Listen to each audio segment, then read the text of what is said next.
when I was your age, I was a captain in the Green Berets.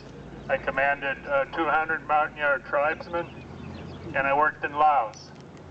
And if I learned anything from that experience, it was that, one, the government lies. It lies to the troops, it lies to the public, and it covers up atrocities. I went in on several B-52 bomb damage assessments, and that's when it really hits you. When you see body parts hanging in trees, you don't know whether they're a woman, a man, or a child, and then you don't hear anything about it in the press. Not that when you're over there you get a chance to do that anyway, but I was there at a time when President Richard Nixon was saying we have no ground troops in Laos, and yet I'd be in northern Laos, perhaps 25 miles from a B-52 strike, huddle in the trees.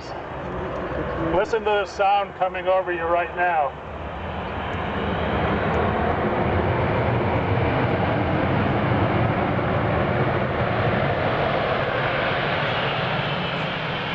That's not really what a B-52 strike sounds like, because they're so high you can hardly see them in the sky. But when you're on the ground, you can hear the ground shake.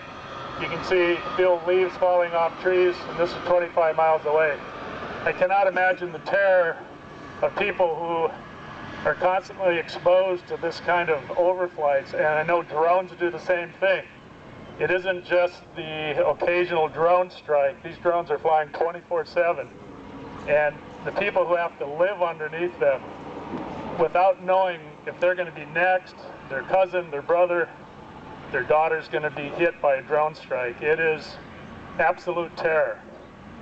I went into several villages that had been bombed, and I don't know, I actually sat outside a village once listening to kids laughing, playing, and then it wasn't a B-52 strike, it was a Navy Corsair strike that came in and tried to wipe out the whole village because it was a communication center, and I'd been part of a team that had found this village, and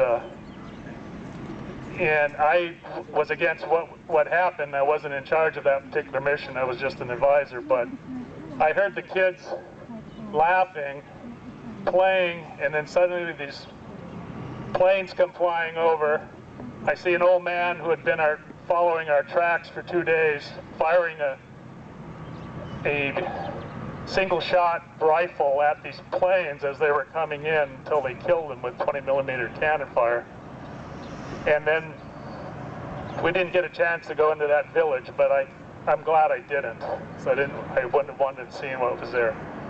Anyway, to wind this up, what I'm saying is, once again, our government lies.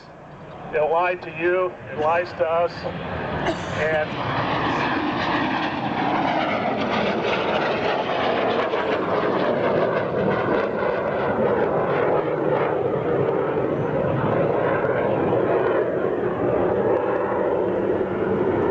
until you're on the ground trying to figure out whether that was a man, a woman, and a child, you don't know what drone warfare is. Thank you.